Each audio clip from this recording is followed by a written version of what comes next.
Good morning, good afternoon, everywhere you are in the various parts of the world. Here we are, a group of International Society of Nephrology Global Kidney Health Atlas team, in collaboration with our esteemed journal, PLOS Global Public Health. We are holding a joint seminar today to discuss the various publications in the journal, focusing on the burden of kidney disease, as well as global disparities in the organization and delivery of kidney care around the world. You are going to hear from the various authors of this publication, discussing their data and the implication that it has on care delivery for teeming people living with kidney disease across countries and region. We're going to start with Professor Akechi Opechi, who is one of the leaders of the initiative, ISN GKHA, who will introduce, then we move on to the various authors. And at the end, we have a summary as well as a question and answer session on the various policy implication of the findings. Thank you, and you are all welcome to this important joint seminar. Thank you very much, Aminu, and thanks everyone for being part of this roundtable discussions we are having this morning, afternoon, evening, wherever you are listening to this or you'll be listening to this from. My name is Aiko Pechi, and as Aminu said, I'm one of the members and steering committee members of the ISN Global Kidney Health Atlas. In the next few minutes, we are just going to have this roundtable discussion, and we want to first thank Julia and the PLOS team for actually making this to work, where we are able to have this roundtable about this set of publications from the ISN GKHA that were all published in PLOS recently. I'm just going to introduce, sorry. Oh, okay, there we go. I think it's important to just give an overview of what the aim of the ISN Global Kidney Health Atlas is all about. This initiative started with the Kidney Health Summit in 2016 that held in Vancouver, British Columbia, Canada, where leading nephrologists from across the world came together to design the roadmap for CKD care research and policy. And in that meeting, they came out with 4 key areas and sub-themes that need to be looked at in the development of CKD. The first theme had to do with improve the identification of CKD and reduce risk factors for CKD. And from that the first thing was to strengthen CKD surveillance across the world. And this meant that and from this was the ISN Global Kidney Health Atlas formed, and the aim of which was to define the global capacity for kidney care through routine multinational cross-sectional assessment and survey of different parameters for kidney disease. And the data obtained was meant for advocacy in regions, in countries with unavailable services, low funding, and low workforce for improving kidney health. And the ISN Global Kidney Health Atlas has been used the WHO Universal Health Coverage building blocks as its foundation for assessing or surveying kidney disease parameters around the world. And these 6 building blocks have to do with availability of health workers, treatment cost, funding, health policy, information, availability of medicines, and availability of health technologies for treating kidney diseases.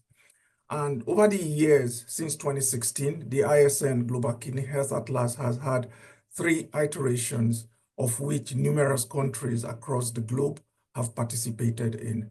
The first was in 2017, the second was in 2019, and the third was just a concluded one in 2023 after the COVID pandemic. And we are looking forward to the next one that would happen in 2027. From the 2023 survey, several publications came out of this across several journals, but all focusing on different aspects of kidney care, whether availability or accessibility or affordability of this, but looking at them from different lens in different ways to be able to talk to the public, talk to policymakers, and talk to caregivers about what is happening regarding kidney disease. But we're not going to talk through all of these publications, obviously. Our focus is going to be for this discussion on these 5 papers that were published in PLOS Global Public Health recently, and they have to do with availability of medications and health technologies, disparities in kidney care in vulnerable populations, snapshot on health system capacity for detecting, monitoring, and managing acute kidney injury, what low-income and lower middle-income countries are doing in their ability to manage kidney diseases, and regional hotspots for chronic kidney disease worldwide. And the thing that cuts through all of these papers is their commonality or fit with the ISN strategic objective, which is to highlight and address inequalities in regional and national health strategies by increasing ISN understanding of global challenges in kidney health. And as the lead authors who are all present here begin to talk about their papers, we will see a focus on what is happening in areas that are disadvantaged in many ways and what strategies can be used for addressing this. Thank you very much.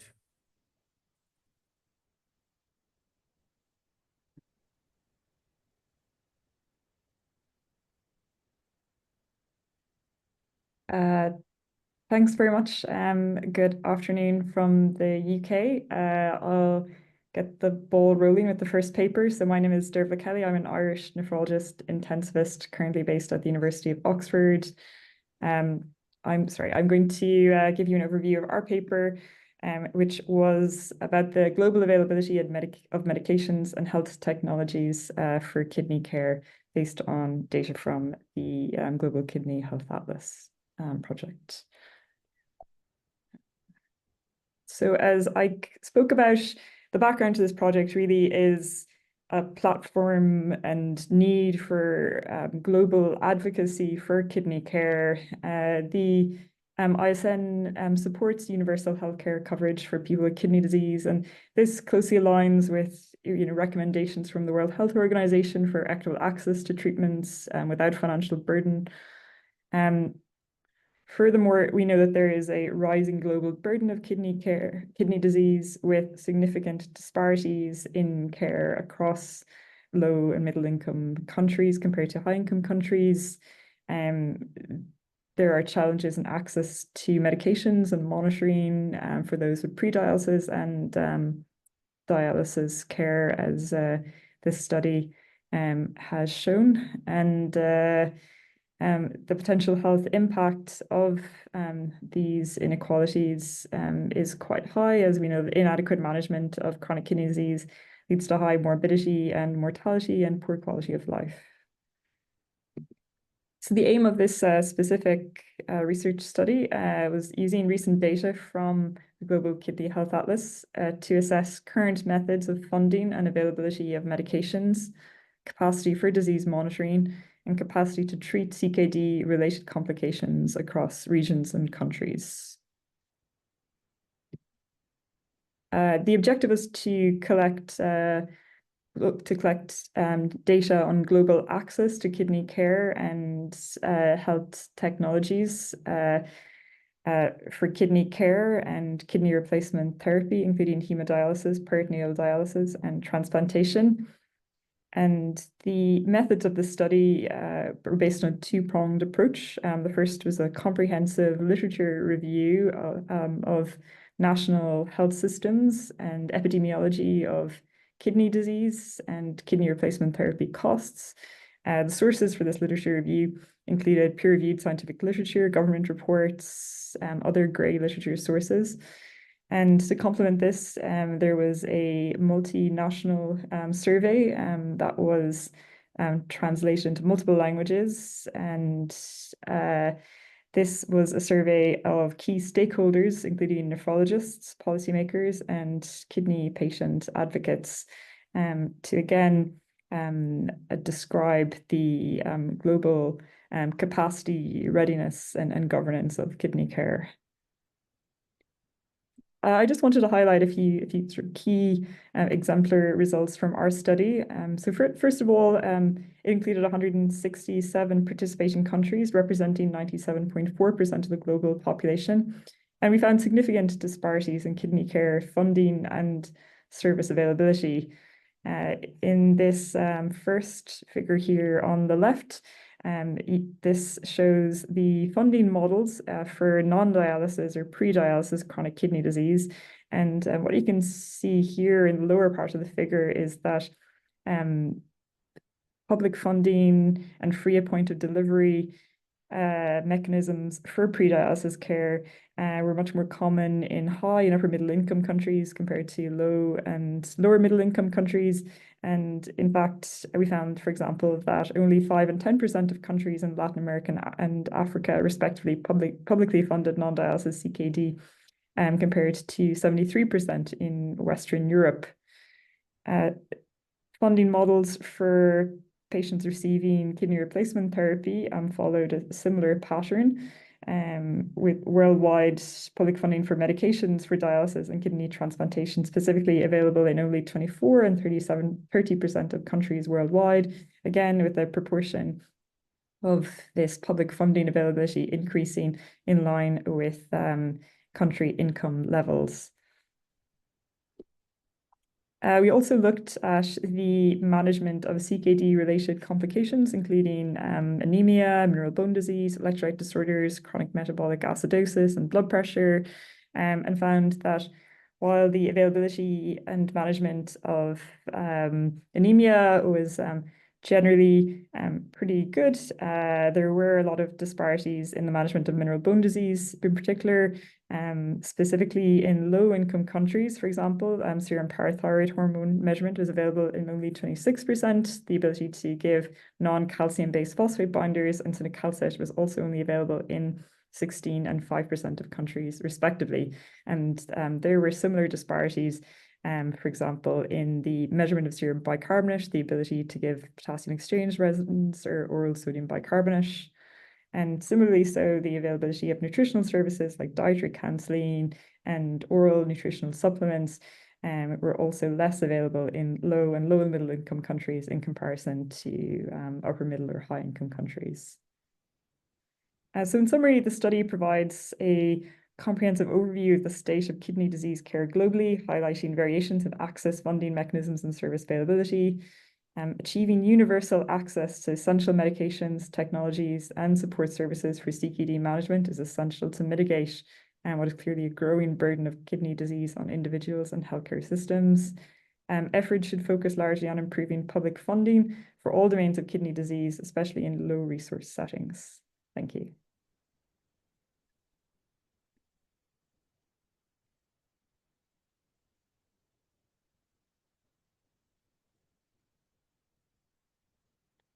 Hi, I'm Nivedita Kamath, a pediatric nephrologist from India, the co-lead for this paper on disparities in kidney care in vulnerable populations, a multinational study from the ISN GKHA.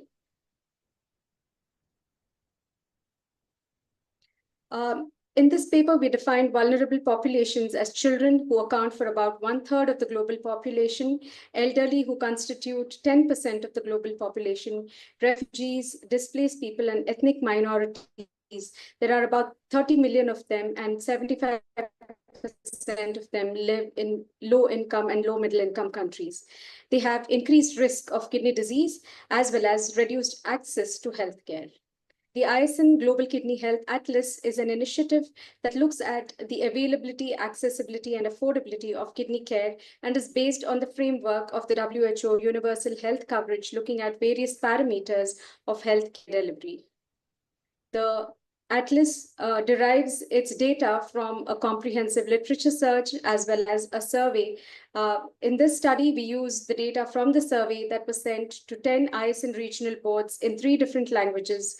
3 respondents from each country, a nephrology leader, a policy maker, and a patient representative respond to the survey. And the data is stratified based on the income categories of the countries participating in the survey based on the World Bank classification.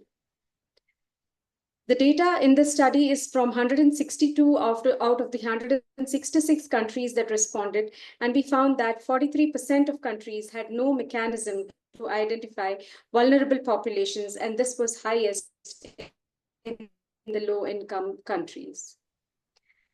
When we look at the disparities in access to kidney failure care for children, here you can see the data that is represented across the ISN regions, and the set below shows based on the income categories of the country. Variation in care delivery for kidney failure for children was found in 33% of countries, and it was highest in low-income countries. Variation in access to kidney replacement therapy in children versus adults was found in 42% of countries and was higher in low and low-middle income countries when compared to the higher income countries. When we looked at access to various modalities of kidney replacement and transplant, we found that hemodialysis was more accessible to adults than children in about 74% of countries, and it was available to adults but not to children in 19%. Access to peritoneal dialysis, again, peritoneal dialysis was more accessible to adults than children in 53% of countries. But if you look at this graph, you can see that in some high-income countries, PD was more accessible to children. Access to kidney transplant was available more to adults than children in 80% of countries. When we looked at the qualitative data from the study, we found that the major barriers to equitable access for children was the availability of healthcare funding, where there was poor public healthcare, high cost of kidney replacement, and high out-of-pocket expenses. A lack of pediatric-specific resources in terms of human resources, disposables, dialysis facilities, and expertise for kidney transplantation. And access to healthcare, because of centralized pediatric care that is mainly focused in major cities, with poor access for native and rural children and high caregiver burden. When we looked at the pediatric nephrology workforce and training, we found that there were only 0.69 pediatric nephrologists versus 11.8 adult nephrologists per million population. Number of pediatric nephrologists when compared to adult nephrologists, and 69% of centers reported shortage of pediatric nephrologists. Pediatric nephrology training, again, was available only in 48% of countries, and it was more in high-income than low-income countries. Looking at CKD screening for elderly, the overall percentage was 61, but when we looked at the income, based on the income categories, we found that more high-income countries than low-income countries routinely tested elderly for chronic kidney disease. Looking at access to kidney care for refugees, we found that refugees do not have access to hemodialysis in 21% of countries, peritoneal dialysis in 33%, and kidney transplant in 37% of countries. The highest access was available in areas that had publicly funded healthcare systems. Disaster preparedness, dialysis facilities that had guidelines for providing care during disasters was seen only in 32% of countries, and only 9% of countries had a representative in the ISN Renal Disaster Relief Task Force. So to conclude, we found significant inequities in access to kidney care for vulnerable population. For the pediatric kidney care, it was mainly linked to the economic status of the center, the lack of insurance and public health care funding, and lack of pediatric specific resources. Significant gaps were found in kidney care for the elderly. For the refugees, there was a lack of healthcare policies, and public funded healthcare played an important role in access to kidney care. For disasters, the important aspect was having a disaster preparedness guideline and the support from the ISN Renal Disaster Task Force. Thank you.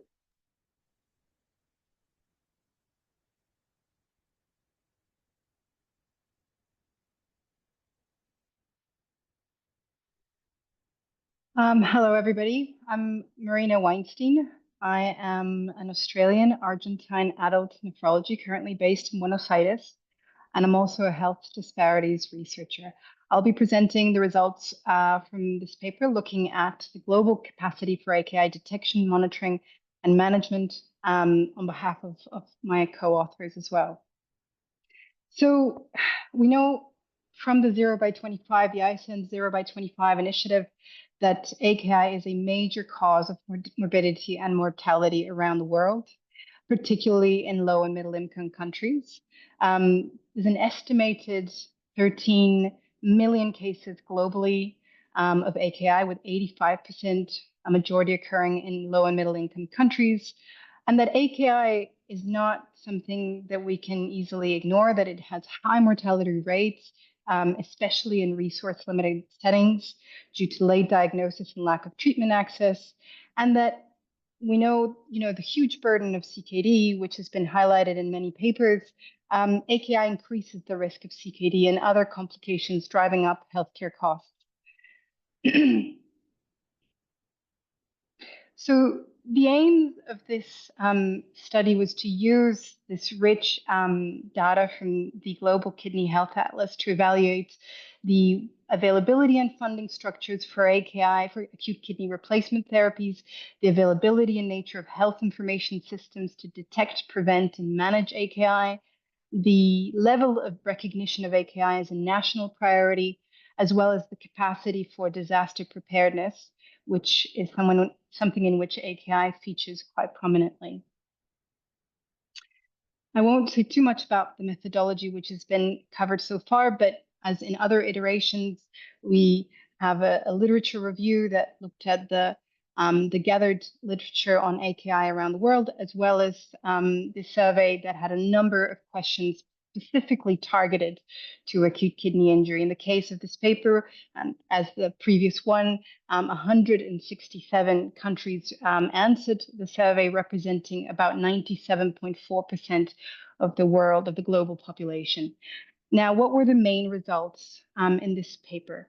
First of all, the level of public funding for the end stage of AKI, which is kidney failure treatment, is clearly inadequate. Less than half of all countries provide acute dialysis via public funding.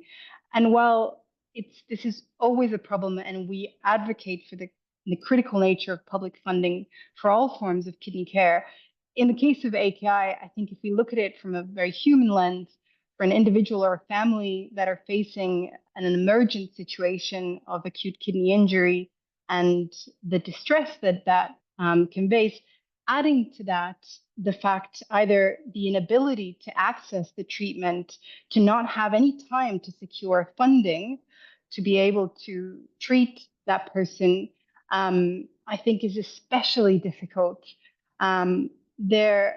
Not surprisingly, if we look at how the level of public funding changes between low and high income countries, those that are much more constrained in the world have less public funding, so less help to address those emergent situations. And while, in higher, more developed or wealthier countries, there is a higher level of funding. There in 17% of Oceania and Southeast Asia, only 17% of countries had public funding. While most countries reported capacity to deliver acute hemodialysis, about 31% of countries said that they could not deliver PD, which again is a problem since we know that PD is the most cost-effective treatment, and not being able to give that, to have access to that in more resource-limited settings is extremely problematic. As Dr. Kamath just mentioned, limited workforce and infrastructure results in treatment delays, particularly in low-income countries.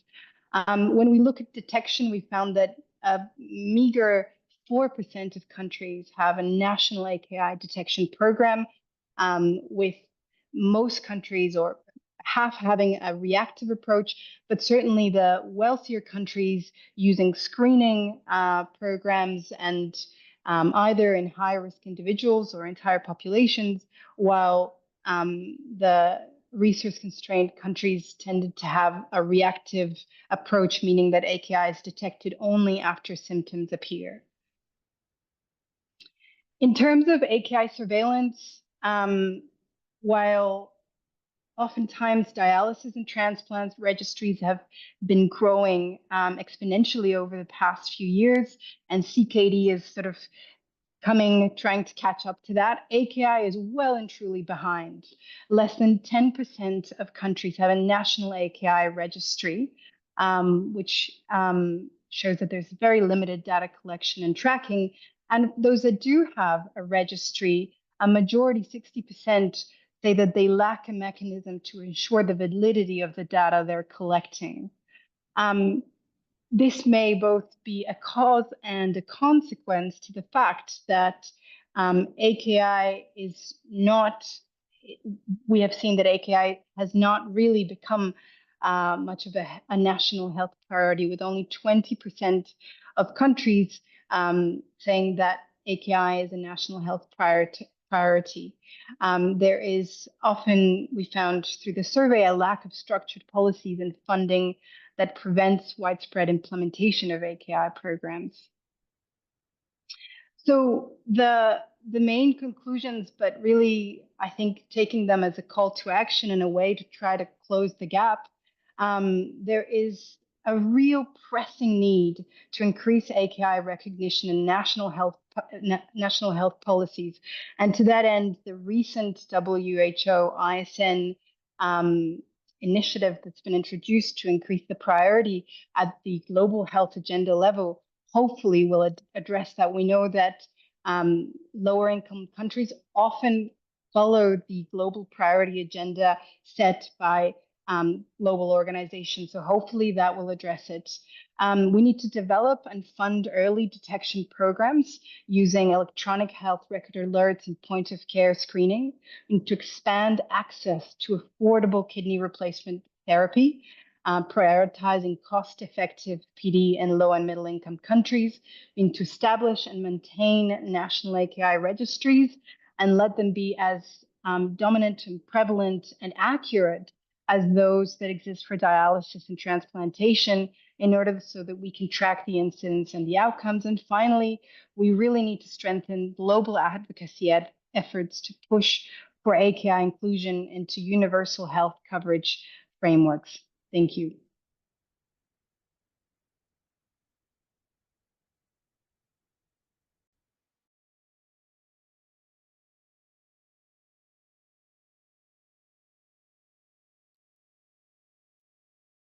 Hello, everyone. My name is Somkanya Tangsanga. I'm actually a nephrologist from Thailand, but I'm doing the postdoc with Dr. Bello in Canada. So we'll move from AKI to chronic maintenance kidney replacement therapy in low and lower middle income countries. So kidney health disparities drive a vicious cycles. The limited access to care leads to the diagnosis, worsening disease burden, increased disability, and especially in low and lower middle income countries. Inequities in KRT mean that many patients lack of access to life-saving dialysis and transplantation, and this amplifies the economic strain and ultimately results in higher mortality.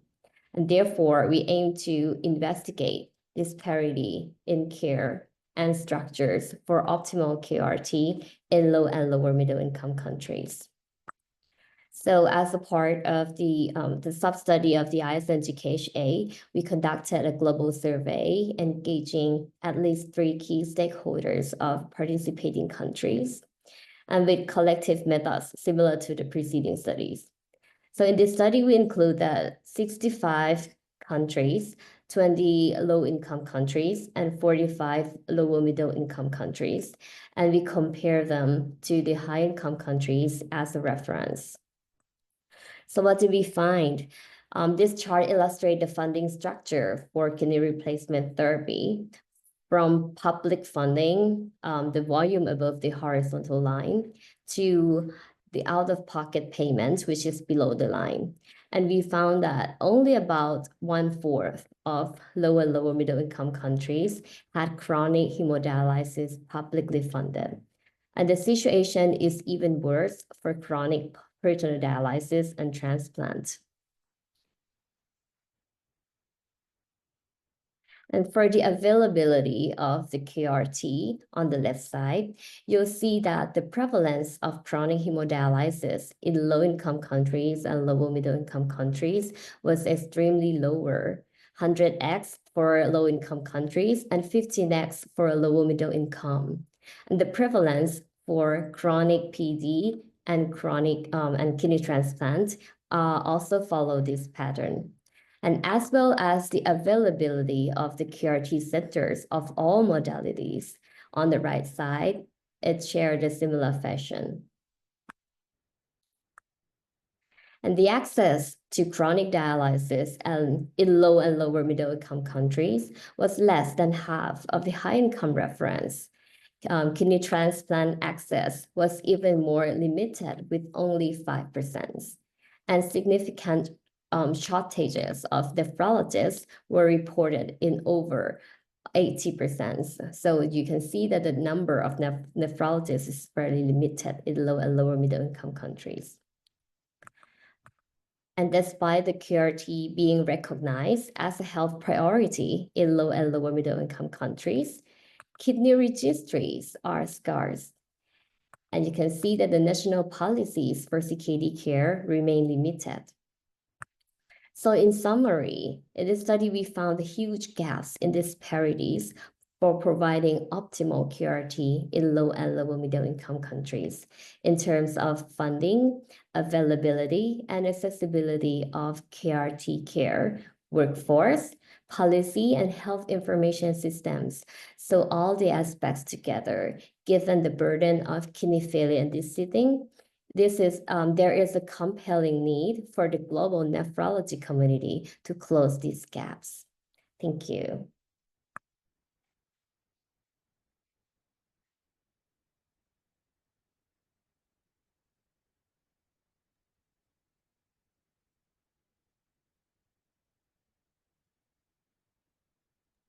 Hello, everybody. My name is Anna Strasma. I am a nephrologist in the U.S. at Duke University, and I will be presenting today on our paper on regional hotspots for chronic kidney disease, together with my co-first author, Pablo Garcia, who's also here. Pablo?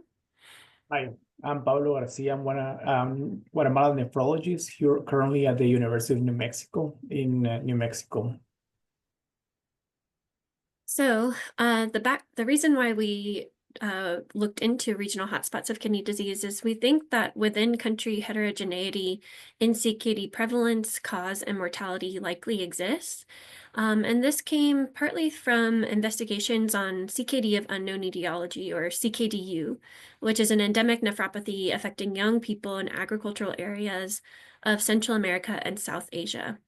And so the thought is maybe CKDU is one example of a broader phenomenon of CKD hotspots. And the Global Kidney Health Atlas may provide the earliest signal to our nephrology community that a CKD hotspot exists, especially in regions where surveillance systems and research are limited due to resource limitations and personnel. So the methodology behind the Global Kidney Health Atlas, we've heard already. The specific section of the survey that focused on kidney disease hotspots asked this question to determine if this was quote unquote a hotspot. So do you suspect that there are regional variations in the rate of kidney disease in your country? By this, we mean population clusters with high risk of kidney failure requiring dialysis or transplant, or people dying of kidney failure.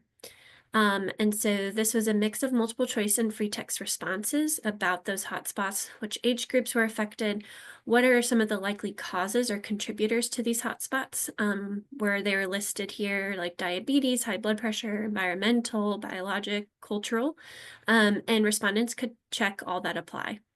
And we did descriptive statistics on these survey responses. So what we found is that out of all the countries that participated, 162 filled out this section of the survey. And out of those, 28% responded that there were CKD hotspots in their country. They're present in every ISN region across the globe except the Middle East. And Latin America was the region with the highest proportion of countries reporting CKD hotspots. These hotspots were also common across income groups, with the highest proportion of countries reporting CKD hotspots being the upper middle income countries. We also found that the age groups affected most by CKD hotspots were young, so 18 to 44-year-olds. And now Pablo will talk through this figure. Yes. So this is one of the most relevant figures in our paper. And here, when the ones in blue are the countries that reported at least one CKD hotspot. And whenever we see an asterisk, means that there is a rural area identified as a hotspot for CKD. So there are a few places that we probably knew about it. For example, Chorotea, Costa Rica, or in Tierra Blanca, Veracruz. There are a few reports there. But then we've also found that there were a few places that we were surprised about it, like, for example, Canary Island in Spain and Akan population in Ghana. So we can move to the next one.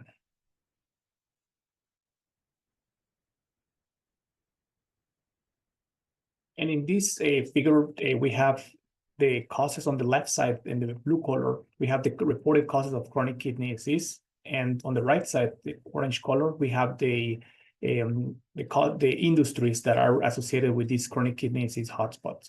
So as we can see, diabetes, hypertension, and also we can see some of the obesity also as well is one of the most common reported causes of chronic kidney disease in these areas. There are also cultural causes, and these we define like diet, use of NSAIDs, herbs, etc. And also they were also very common. On the right side, we see the industry, and we see that most of the places with chronic kidney disease hotspots, they reported that agriculture was the most common industry in these locations. And go to the next one.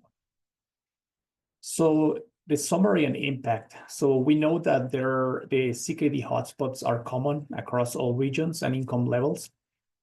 The young adult age group is the most affected. The most common reported contributors to CKD hotspot were diabetes, hypertension, cultural, obesity, and environmental. So this could be this hotspot could be from traditional factors or non-traditional factors for CKD. And they are affecting a certain population in a disproportionate way. We know that agriculture is the most common industry reported in chronic kidney disease hotspot areas. So moving forward or thinking forward, I think that investigating regional variation in chronic kidney disease is going to or can identify new factors that drive the chronic kidney disease incidence, progression, and which pathways to target to mitigate the disease. So this study was limited because it was based on surveys, but this can be the starting point for future studies to establish the prevalence and identify the risk factors in these areas. Thank you.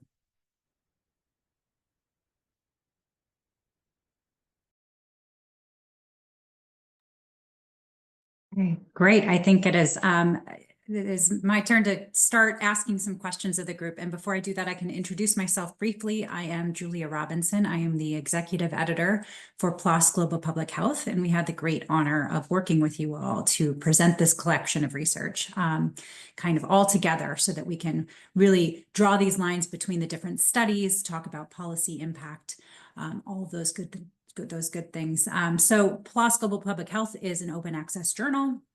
And one of our part of our mission is to really amplify research and highlight disparities in health and be able to offer some kind of program implications and policy recommendations to address those inequities. So that is why this partnership is such a good thing. I think that's exactly what ISN is trying to do as well. So we will start out with some questions and discussion about all these wonderful papers. And the first question I have is for pretty much everyone here in this room. If we could go one by one with the different papers that we have already discussed today, I'd like to ask you all, what are the major global policy implications for kidney health that should be derived from each of your papers? So perhaps we can start with Jirbala, who started our presentation or started off the presentations today, and we can go through one by one. Great. Thanks so much, Julia, for that question. And it was fantastic working with you and the whole team throughout. I mean, I think probably a common answer for many of us is that a priority from this research is the urgent need to increase universal healthcare coverage to include comprehensive kidney disease care as a major priority. Particularly in low and middle income countries, there's a need to increase public funding, particularly for pre-dialysis CKD care as a cost-effective intervention. It's necessary to leverage current universal health care frameworks that are already in place and expand them to include access to essential kidney disease medications and technologies. I'm sure everyone here would agree with that today is the biggest priority that's coming out of the global kidney healthcare access. Yeah, I'll go next. Our paper showed that there were significant gaps and disparities in healthcare access for vulnerable population, which included a cohort of different people like children, elderly, refugees, and people who are in disaster-prone areas. So the takeaways from this paper were that, again, as Dr. Kelly said, focus on universal healthcare, especially for children, and public funding for the healthcare for children should be a priority in every country. There is a need to create and implement global health policies for healthcare access for refugees across the world. And every country must have a disaster preparedness plan that looks at holistic access to healthcare, and that should include kidney care and dialysis as well. Thank you. I'm going to just say three things quickly, which again, I'm sure will be agreed upon by everybody. Our study particularly showed that acute kidney injury has been largely neglected from the health policy discussions. There is a real urgent need by the overwhelming evidence that it needs to be prioritized by global health organizations, including it within the non-communicable disease frameworks, and also to raise awareness sort of locally, nationally within countries. The second, again, is what my two colleagues have just said. We need to reduce the financial barriers to treatment of AKI. We need more public funding. In the case of AKI, we need a shift, a bit more of a shift towards cost-effective therapies like peritoneal dialysis that can fill a gap in low-income settings. And the third is that there is very little in terms of AKI surveillance, and we need to try to get policymakers to invest in electronic health alerts for AKI. We know that when we manage to detect early AKI, we can prevent CKD. We need to have more proactive approach and not reactive detection systems. Thank you. Yes, I'll go next. So I guess all of our studies have highlighted the urgent needs for universal and equitable access to kidney replacement therapy as a global health priority. And as these gaps that we have shown is obviously related to the income level. So yeah, beyond expanding the access for KRT or reduce the barriers, we also need to develop cost-effective strategies. And in order to go with reducing barriers, I think we have to expand the funding, go to with the universal coverage, a stronger workforce, and also the infrastructure that is very limited in low and lower middle income countries. And we need to come up with a cost-effective strategy. So beyond the home-based modalities, which would fit more with the resource-limited setting, enhancing KT, which is still the most sustainable modality, is very important. And most importantly, the CKD prevention and early detection to reduce the number of patients progressing to kidney failure would help that. And lastly, I think we need international collaborations like everybody has said. So for example, the ISN has launched multiple initiatives, such as the ShareRR to improve the registries or sister renal unit program, which to build capacity in resource-limited setting. And if you want to explore more, please visit our newly launched interactive map on our GKHA website. Like you can compare data and play with our data as well. Thank you. So I think our paper on, excuse me, on CKD hotspots highlights the importance of CKD registries and surveillance systems. It shows that there's a lot of anecdotal or survey evidence that there are kidney disease hotspots we're unaware of. And in these regions, often with limited resources, personnel, we don't have, often have true data backing up the the claim that this is a CKD hotspot. And so these clinicians who are noticing this on the ground are already starting at a disadvantage of needing to put in the time and effort to establish the prevalence of CKD in these areas. So if a registry or surveillance system was in place, that would be give a great advantage to furthering research, identifying the cause. I also think that just a more detailed registry would be particularly helpful to know, are we seeing CKD from hypertension, diabetes, or is this CKD from some sort of environmental or cultural cause? I think that would really allow a response that's appropriate for the cause of the CKD. So I think, as echoed by other people, of course, beyond that, universal care for these patients in these regions is incredibly important. Thank you. Great. Okay, well, now we'll go one by one, and we'll start with Deirdre again, looking at asking some specific questions about each of your papers. So looking at the issue of access to medications, how do you think that new medications that have proven benefits for kidney health be made more readily available in lower income countries? And have you seen any positive case studies perhaps that could be replicated in other settings, or do you have any ideas about this? Yeah, a good question again. I mean, I think there are like a number of ways, but inclusion of these medications in essential medication lists would be fantastic. Both nationally and globally within the World Health Organization essential medicines list, particularly in this era where we have an explosion of sort of better, potentially disease-modifying treatments for chronic kidney disease progression, like SGLT2 inhibitors and GLP-1 receptor agonists. That would help ensure prioritization of procurement and distribution. I guess other strategies would be, again, increasing public funding or subsidization of these medications, tax incentives,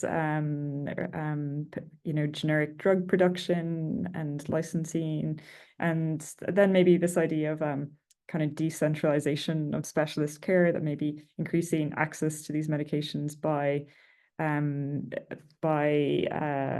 increasing kidney medicine and kind of telemedicine access or primary care prescribing, if that's a barrier between maybe sort of rural, urban, or primary versus tertiary care divides. So those would be some of my suggestions. Moving on to Navita, let's see. I was really struck by your presentation and thinking about the vulnerable populations and kind of those very stark disparities of care. How do you think that strategies should be utilized in tackling the low numbers of pediatric nephrologists across several countries and regions? Yeah, so we saw that there is a scarcity of pediatric nephrologists for the number of children that are there who need kidney care, and capacity building is an urgent need. So the ISN and the IPNA, that is the International Pediatric Nephrology Association, have over the last few decades had several training programs that provide training to, especially to medical personnel from low-income countries, and increase capacity building, enhance capacity in these centers, but probably we need to focus on having regional centers of excellence in the low-income countries itself, so they are made more accessible to nephrologists or interested pediatricians from the neighboring countries, instead of having them in the high-income countries where they are difficult to access. Also, maybe take the support of pediatricians by encouraging them or sensitizing them through short-term fellowships and training programs to provide basic kidney care, at least in rural areas and areas that have difficult access to tertiary care centers. Adult nephrologists can also play a role in supporting children on advanced kidney care like dialysis and transplantation, and provide a helping hand to pediatric nephrologists and pediatricians who may not be confident enough to launch these programs on their own. So these are the several steps that probably can be taken. Thanks so much. Marina, we'll move on over to your paper now and ask a question about AKI. You noted that less than 20% of countries globally recognize AKI as a health priority. What do you think can be done to improve this? And how do you think it will impact patient outcomes? So I think the answer to that, I probably have said a bit about it already, but trying to pull my presentation results together, we need to engage governments, healthcare leaders, and international organizations with advocacy and awareness. But the message with AKI must be, to be effective, it must emphasize the preventable nature of AKI. What happens if we actually detect the AKI early, and how that impacts to length of stay in hospital and costs. So emphasizing the preventable nature of AKI at that level is really impactful and probably the most cost-effective thing to do. We know that, if we can't measure it, it doesn't really count. We need to speak to policymakers with data. We will not, have data if we can't start creating good registry. Even, however they start, we need to start gathering data and leveraging data like the one that's being presented here at from the Global Kidney Health Atlas to speak to policymakers. And the last thing I want to say, following from Nivedita, is that we also need capacity building with cost-effective kidney replacement therapy. So it's not enough to say, well, we need more PD, but we need to start really changing the culture in many of these lower income countries to teach our residents to do PD, to put catheters in the acute setting, and that over time is likely to be seen at a policy level as something that must be done, and something that goes towards a lot of prevention and costs. And hopefully, of course, what we want is better outcomes for our patients. Thank you. Yeah, it's so interesting how some of these themes are recurring throughout your papers. And I think that's obviously why we publish them all together, is because we can see how some of these policies that can help improve some outcomes in one area of kidney health can also improve the other ones as well. So we'll move on to some Kanya now. We've got a question about, there was an enormous gap in the prevalence of treated kidney failure between low and lower income countries and high income countries. What do you think can be done to close these gaps and address reduced treatment capacities in these settings? Thank you, Julia. So I think we have to keep in mind that things are not always as it seems. So the low number of the treated kidney failure patients doesn't indicate a lower disease burden, but instead it reflects the lack of access and, more importantly, underreporting due to limited availability of the health information systems of the kidney registries, rather than the lower prevalence, the true lower prevalence. So I think this highlights the really importance of the health information system that kidney registries, well, the countries need to develop. And of course, we are aiming for the complex systems, complicated systems to correct the complex disease. So we need collaborations in all the scales. However, we have like many initiatives available, but the real progress requires the government move to actually drive to the meaningful policy change. And strengthening partnership, we need to move together as a sector of healthcare, research, data surveillance, and also the global initiatives. So they must go together in order to really improve and develop the sustainable kidney care. There are some of those similar themes again of kind of we don't know what we don't know, and how important reporting is to all of these questions that we're asking today. And that brings us to Anna and Pablo. So looking at hotspots, is there a threshold for identifying a community as a hotspot for kidney disease? And what strategies should best be utilized to address the disease burden in such settings? So I agree with Dr. Strassman and also Dr. Weinstein about we need better quality data, and specifically like we need epidemiological data to identify the etiology of chronic kidney disease in these regions.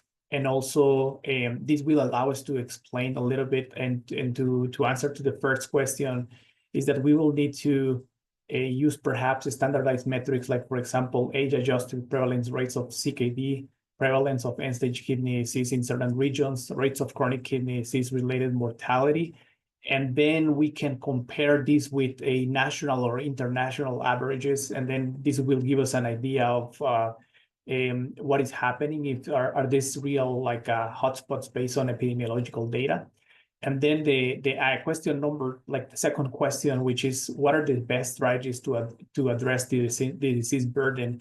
I think that we still don't understand chronic kidney disease of unknown etiology due to multiple reasons. One can be the lack of data, lack of access to healthcare in general in the population. So a lot of the people in that previously probably was they were identified as chronic kidney disease of unknown etiology, they end up being secondary to diabetes, for example. So knowing that will allow us to intervene, and perhaps by improving the access to medications that can prevent the progression of kidney disease is going to allow us to take care of this population that are suffering right now with this condition that we see all over the world, including the United States.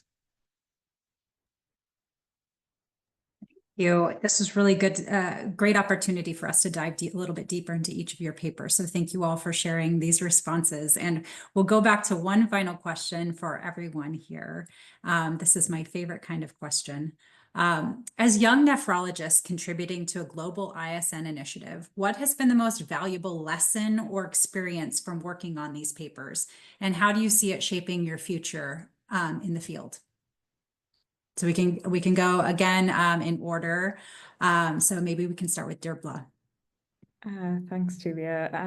Yeah, I mean, I think this is obviously a privilege and a great honor to be involved in such a noble and important project, and to work with so many fantastic people from across the world. I think that it's going to affect my career in a number of ways, both in terms of clinical practice and in terms of sort of research focus and advocacy and policy. I mean, obviously in terms of clinical practice, I think it does make you more, it does give you insight into maybe some of the vulnerable populations that you take care of within nephrology, and particularly insights around children and elderly and refugee populations, as alluded to by some of the studies today. And it makes you think about some of the inequities that maybe some of your patient populations may face, at a regional level. And I think obviously in terms of research, we can clearly see that there is scope for a lot more research, and the need for much more work in this area to tackle these disparities. And to continue to kind of build further iterations of the Global Kidney Healthcare Atlas to better identify the problems and the trends. And then obviously on a kind of an advocacy and policy level, I think it really highlights the need for all of us as nephrologists within our within our individual countries on a national and regional level, to kind of acknowledge where these inequities may occur, and how we might best address them within our own units and at a national level. Yeah, it's been a privilege to be leading this paper and to work with the leaders of ISN, and I'm truly grateful for this opportunity. What I've learned from this on this journey is the power of advocacy and leadership, the ability or the advantage of having data which can make a difference to policies and outcome, and being a voice for the disadvantaged.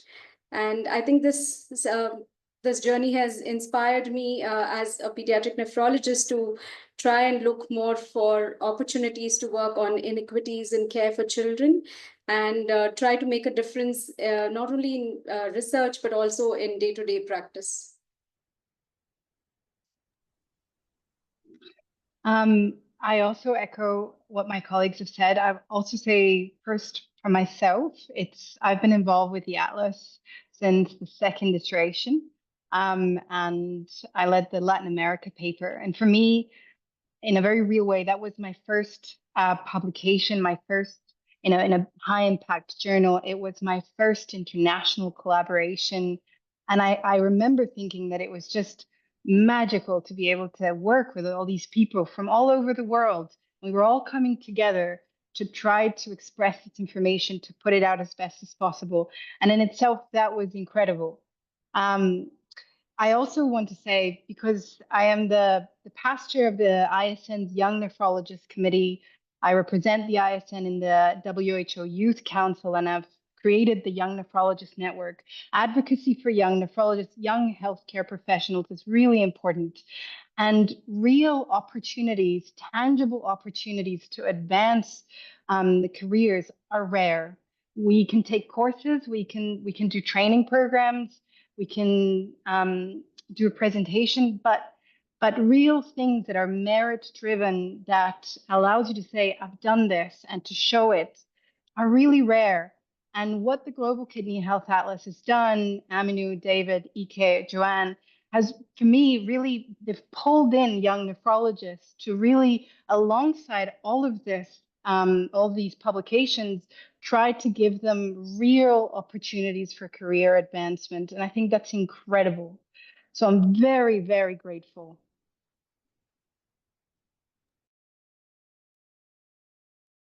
I totally agree with like everyone, especially Marina. That's incredible. So what I learned, I think fastly I came up with 3 words. So the first one is the collaboration. So I think like everybody agrees that we come up with a collaboration. The GKHA is a huge collaboration, and people from many groups of income levels. Me, myself, came from the developing country. So even though it's the upper middle income, but yeah, it's a developing country. So I have other 2 words. The second one is persistence. So what we're doing in Thailand is that only one push would then never go to the policy change. We have to do persistent. We have to put effort persistently. And that would, at the end of the day, that would somehow drive to the policy or making some change. And the last thing is that since I have led the development of the website interactive map, so I think it's the future or technology. So I think young nephrologists can drive or brings about AI, telemedicine technologies and integrate it into the developing or improving of kidney care. Yeah, this was a really incredible learning experience for me. My first time working with the Global Kidney Health Atlas. And I agree with many who emphasize the importance of collaboration. I think we have so much to learn from each other. I think a lot of my learning has come from, just talking with people who practice very differently from the centers I've trained in, at the World Congress of Nephrology, having those conversations of, what medications are you using for IGA or after transplant or all these things, and learning about their experiences. And so I think that has been a great lesson. And I think the Global Kidney Health Atlas is kind of a reflection of that. It's a survey going out to people who you wouldn't get to talk to one-on-one necessarily, but it's published for you to see, at least in part, of what those conversations would look like. And then I think from an advocacy perspective, I see the power in numbers that my work, my little part of this study or my other research may not be enough to move a needle, but when we all work together and like how PLOS has done in publishing these all together, I think that's really powerful and sends a much clearer and united message to policy and to policymakers. So yeah, it was a really wonderful experience, very informative, and I think it will affect how I think about research going forward. So I agree with everyone. I think that first, I'm very grateful to be able to collaborate with this. This is also my first time. And I think that the main thing to me was that to realize the power of collaboration, networking within the global nephrology community. And a little bit more deep into what I learned during this project, I think that the fact that there is a bridge or a gap in between the clinical observation and also rigorous epidemiology, and also so let me think a little bit more broadly, not only international but also locally. I'm here in New Mexico, and I think that there are a lot of unaddressed causes or etiologies of chronic kidney disease as well. And we have also a population that has a difficult access to kidney care in general. So in the future, I'm very motivated to continue working and collaborating with the global kidney health community, and also specifically with ISN in these type of projects. And I agree with everyone that I think that these little projects might be small, but then putting it all together can be like a good way to send the message to the global kidney community, the governments specifically. Sometimes the governments, they are not thinking about kidney health, and we are always like, I can see it from my perspective in Guatemala that a lot of people lack access to good quality kidney care in general, and it's difficult sometimes to deliver the type of care that we would like for our patients when we don't have access to dialysis, or we don't have access to enough dialysis, like 3 times a week dialysis, for example. So I think that these type of efforts are going to change the outcome in general, probably not short term, but also I'm sure that long term. Wow. Well, just I guess as we wrap up, I just wanted to say what a pleasure it's been working with all of you. Congratulations on this impressive body of work. Thank you for trusting PLOS Global Public Health to be a home to help kind of amplify the important findings that you all had in the different papers. And thank you also for all of these reflections. They were really meaningful to hear about how this research has impacted your lives so far, and how it's impacting the direction of your careers and of the work that you're doing. So it was just a real treat. So thank you very much. And I'm going to pass it back to Ike and to Aminu.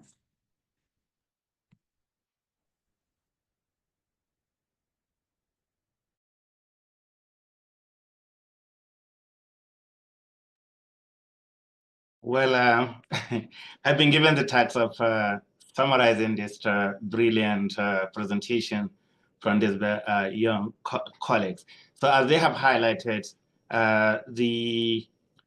one of our key focus really was the ISN GKHA is really building capacity, enabling our younger colleagues, these young leaders that's exemplary. We have seen all this morning, this afternoon, who made the various presentation, because they are the engine of this initiative. They're all brilliant minds, as all could see, and they ensure that the future of this initiative, the future of the ISN, the future of kidney care around the world is really great. We cannot thank you enough All of you, I will mention you by first name because you are now all friends, starting from my right, Marina, Samkanya, Anna, Devla, Nivedita, for all the wonderful work you have done and all your colleagues around the world. So far, over 70 young nephrologists involved with the various aspects of the ISN GKHA. On behalf of myself, my co-chair, Professor David Johnson, members of the steering committee, we remain extremely appreciative of your contribution, and hopefully we'll continue to do that as you take over the leadership of this exercise into the future. We'll also thank the ISN, obviously, for the opportunity, the ISN Executive Committee, the ISN leadership, as the headquarters, Sharon Malik, Sandra Dumpster, and in particular, our host, Joanne Donna, for everything, she did. She's just amazing, spending thousands of hours, to get all these things, of this publication, possible, and also for organizing this fantastic global event. I must also thank my close friend and colleague. I don't want to say how many years we've been together with IK, so that we don't sound too old, but long-standing friend, colleague, collaborator. Thank you, IK, for all you do. Actually, I refer to you as the major engine of the initiative, and thank you for your contribution.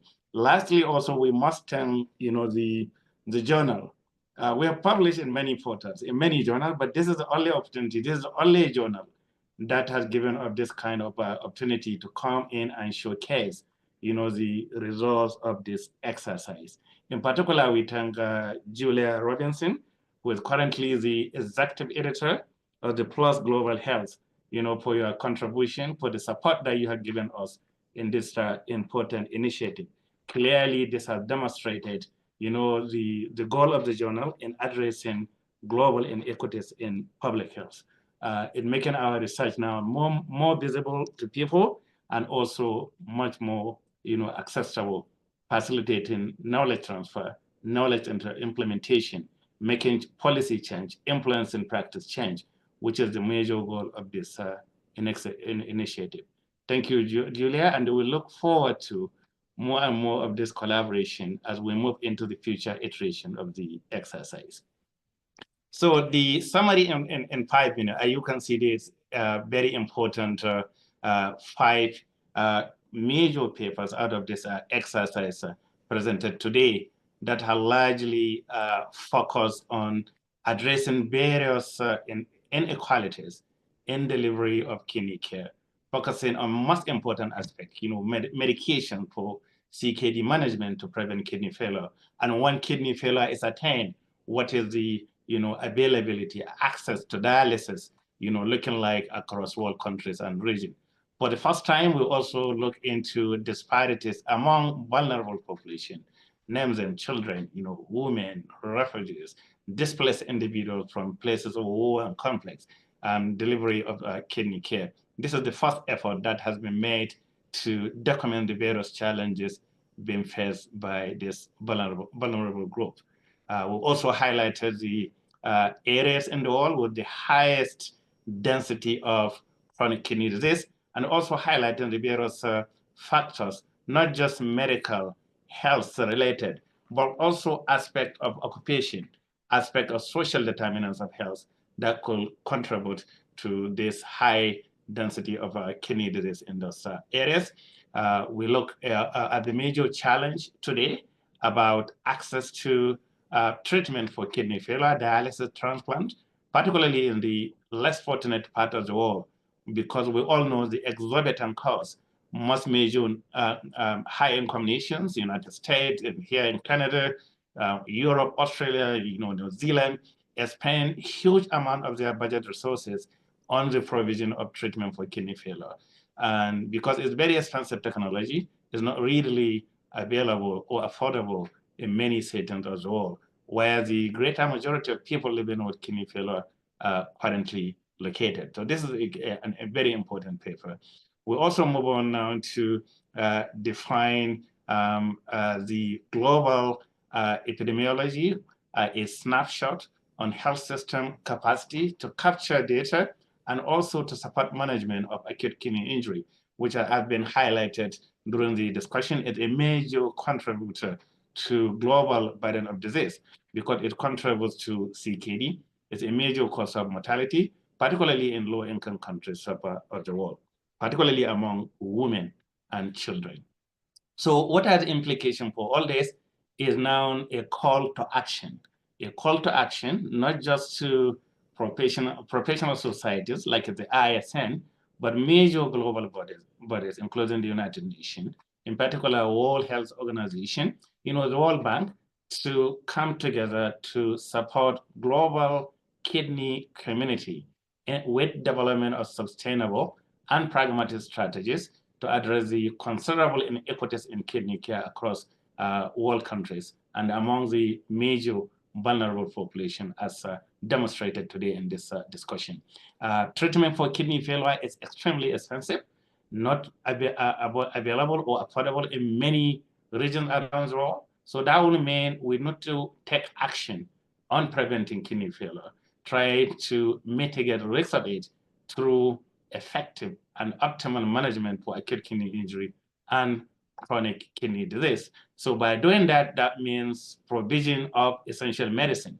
It has been interesting decade for the field of nephrology with development of this novel medicine, aside RAS inhibition, LGLT2 inhibitors, GLP-1 agonists now available, which are all part of the essential medicine package that should be readily available for countries across the world to really manage and prevent chronic kidney disease, progression to kidney failure, and also reducing risk of mortality related to kidney disease and prevention of cardiovascular disease as well.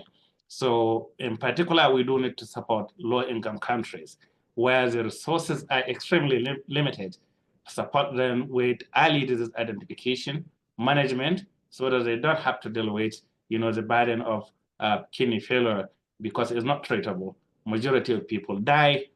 So kidney failure is a death sentence in many settings around the world because of lack of access to dialysis and transplant.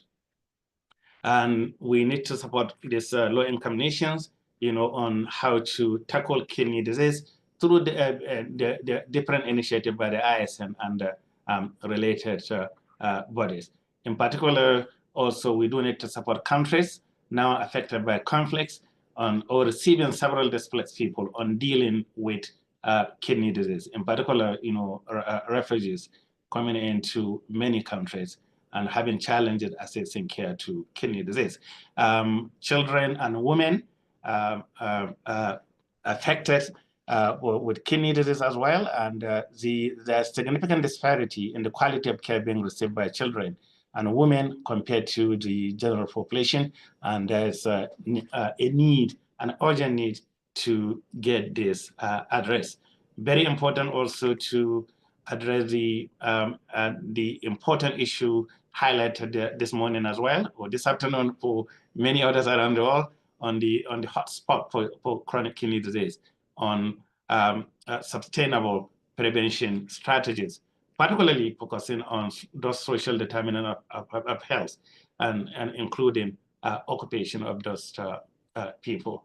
Thankfully, the International Society of Nephrology, on the initiative, the Global Kidney Health Atlas, is also undertaking a number of strategies to address many of these highlighted gaps in kidney care delivery.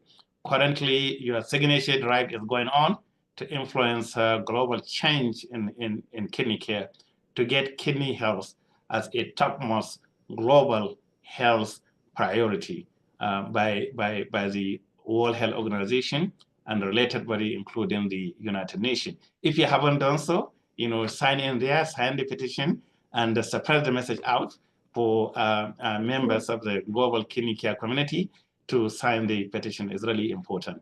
As I said, ISN has been working with the World Health Organization and has been undertaking a number of policy forums since 2017. Every World Congress of Nephrology, a global policy forum is hosted to address regional challenges in kidney care and bringing policymakers, patient groups together and work on development of strategies to address disparities in kidney disease.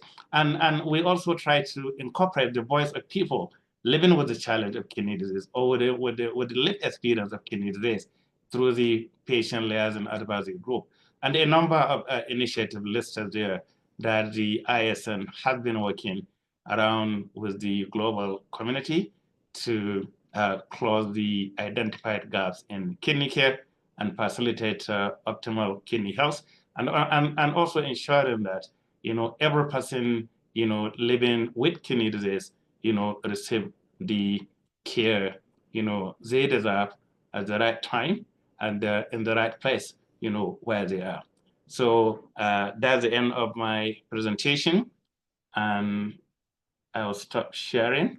And again, thank everyone here, the journal editor, Joan, my friend, IK, and this brilliant presenters, young colleagues, young nephrologists, for all they have done.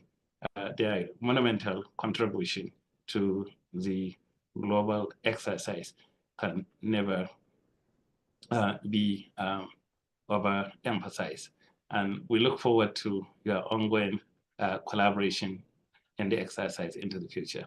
And Joanne, thank you very much for putting all this together, for everything to run, so efficiently without any hitches, as usual of you. So we thank you for that, and thanks everybody for taking the time to be here today. Okay. Thanks everyone.